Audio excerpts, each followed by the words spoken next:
Welcome to our YouTube channel, Mama Chow and Spicy Wonton, episode 25.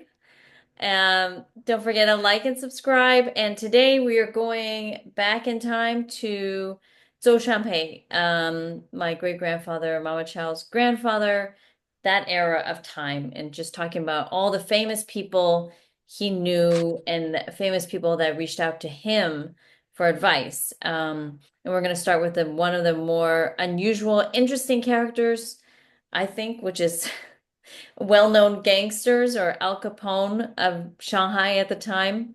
Then we'll talk about the other kind of more, boring people that he knew, the famous politicians like Sun Yatsen and emperors. But we'll start with the gangsters. So, okay, go ahead, Mama Chow. Okay, the reason people, my grandfather associate with the gangster is also because his connection with the left or right, and people are often calling on him for help to be saved from a gangster Hmm. because his relationship with the gangster. The number one gangster, Huang Jirong, in Shanghai, wants to asking my grandfather come out as his advisor Yeah. by payment, Hmm. big time. This is the guy, Huang Jirong. He has his own Wikipedia page. And he was kind of good friends, you were saying, with Zhou Shanpei, your um, Yes, grandfather, right? And yes. this is Huang Jingrong. He's the second from the right, and with all these other gangsters. These are all the big, apparently these were all the gangsters in Shanghai at the time. And your grandfather probably knew all of them. Yeah, maybe. Yeah. I mean, So, yeah. Go ahead. and my grandfather did not accept the offer. Instead, Huang Jingyong gave him a checkbook. Hmm. You can write any amount you want, unlimited.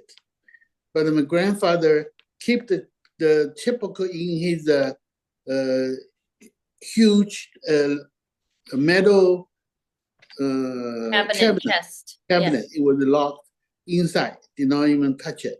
He often told his children, "Can you imagine if I write one check, I have to, You're knock per on you're the." permanently indebted to the gangster, right? That's right. So Yeah. he knows that that's a no-no. That's gangster. Another gangster, Du Yesen, Hmm. is under Huang Jianlu, is famous. Du Yeah. Yesen very famous. But Du Yesen, before the Chinese take over, Hmm. my grandfather invited him as one of the board members of Changjiang Renchuan Gongsi, Changjiang Shipping Company. So Okay. he's one of the board members. This is that guy, the Du Yesheng, the other gangster you're talking about. Yeah. Okay. So Um, no wonder people come to the house, write letter to him, yeah. asking him to help them. He did. Of course, you have to look see the situation. So Hmm. he had helped lots of people, Yeah. right? So he had ties to the gangster, but he didn't want to accept their money, right? That was kind of the No, red line. He was happy to talk to them, but that's about it. Okay, so who's the next famous? We could have many episodes about famous people, but today we're just focusing on a couple. What's the next one? yeah. Okay, next one, we just said briefly. Guangxu Huangdi. Guangxu Huangdi is the emperor. Guangxu Hmm. is not his friend. He was the Erping under him. He called him one day to see Hmm. him. Yeah. He only wants to ask him some question. This is Guangxu. This is a So he has Guangxu. seen him. Hmm. And he told my dad, he said when he go to see Guangxu, Guangxu was sitting on the podium, a huge chair with Yeah. little kid. He's very young. He was Yeah. very young. His voice is very low. So Hmm. the only thing the Guangxu asked him is Sichuan uh, suppressed bandits. Any problem with the bandits? My grandfather said the big one is eliminated, but the small one still active. That's the Okay. only thing he said. There's Okay, the next basically a one, little bit of uprising in Sichuan. He was asking him about it, I guess.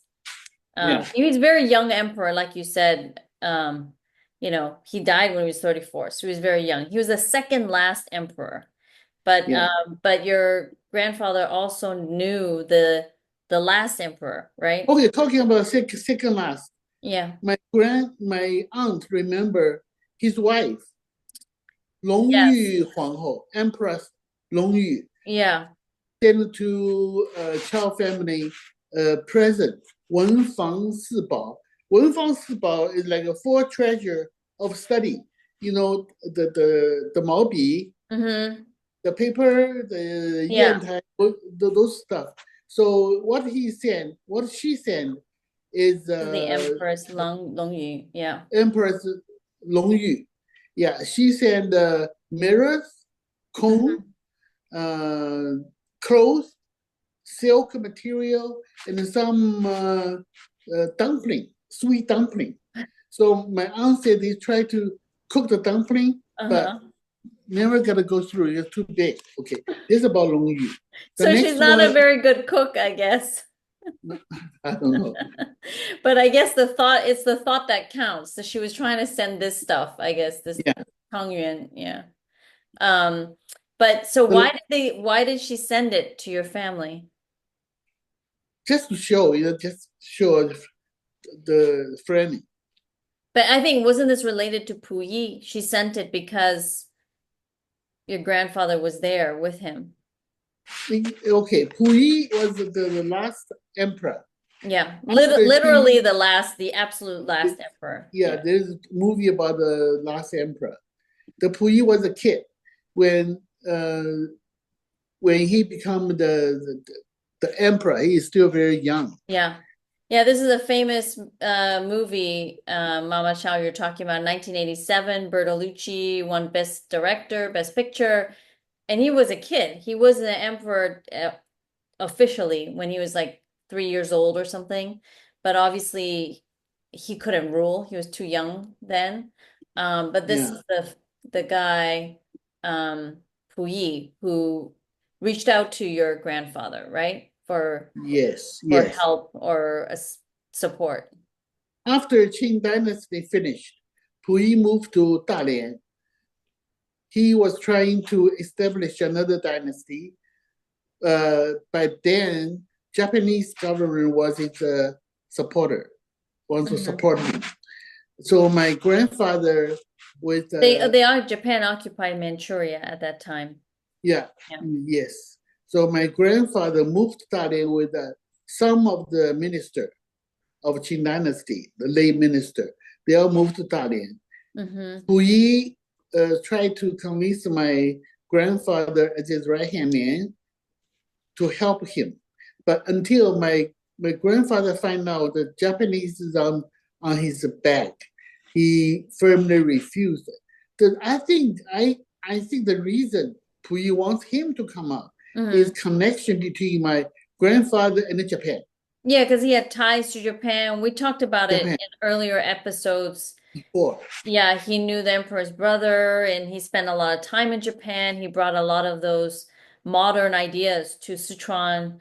But he didn't want to work for the Japanese government that at the time invaded China. I mean, they So took part my of Manchuria. We're talking about 1930s now. The time frame is around 1930s. my aunt remember in Dalian, often there's a few automobile coming with all Japanese officer to Hmm. come in to convince my grandfather to come In out to Shanghai? help In Shanghai? in Dalian, in Oh, Dalian, Italian. in Okay. Dalian. So my grandfather feel the danger.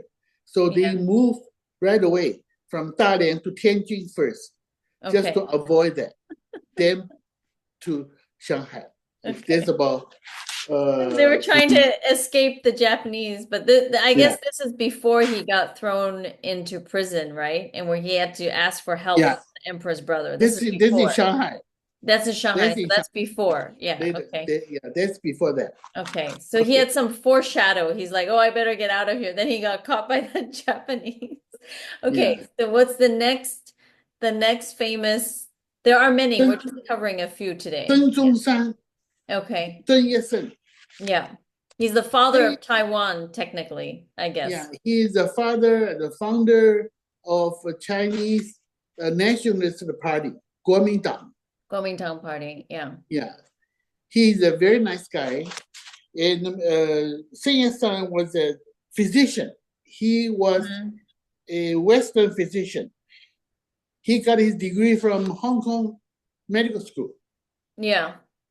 He is also revolutionary and a statesman. Right. My grandfather was his supporter. He Hmm. really supports him. But he sometimes he told my father the only criticism to Sun Yat-sen is he is not as gutsy guy. He's very gentleman. Such a gentleman. Yeah. He's a statesman, but he can do more in his power, but he didn't.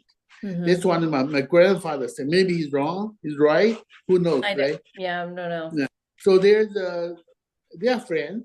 Hmm. There's letter communication Correspondence. They had correspondence. correspondence between, yeah. My grandfather treated those letters very precious. So he put in a frame Hmm. of Sun Yat-sen letter, put into the cabinet again. Leather Yeah, in cabinet. that same steel cabinet, he treasured the letters. But that still, where's the cabinet? Cabinet's gone. Yeah, I tried to go to Tongzhanbu, That's asking the for the archive. Yeah. archive to the government, Shanghai. They asked me who took your grandfather's cabinet. I said I don't know. So You during said you guys culture, did it. The communist government took it. it's a cultural revolution. So they said we didn't take it. Whoever took it, ask them. Whom can I ask? So it's all gone. All those That's kind of a BS answer, but basically all those historical documents are gone thanks to the, upheaval in the communist regime. So all you have, I mean, you might have that brush from that empress, Long Yu, maybe a hairbrush, no, my aunt has. Whether she maybe. still have Yeah. maybe, yeah. A mirror, That's a why all hairbrush. we have now are the memories because we don't have documentation from that you kept at home. That's all gone, right? So do we Um, have time for the next one? who's the next one? Chiang Kai-shek. No, Oh, maybe maybe another next time. time. That's Yeah. another maybe broader conversation about, I don't know if we want to get to China, Taiwan, but just like how your family still has ties to both the Taiwan, right? Because we Mm. could talk about that next time. Like your father went back and blah blah blah. Um, okay. So thank you for watching episode 25. Don't forget to like and subscribe. Thank you for listening. Thank you. Bye bye. Um, bye.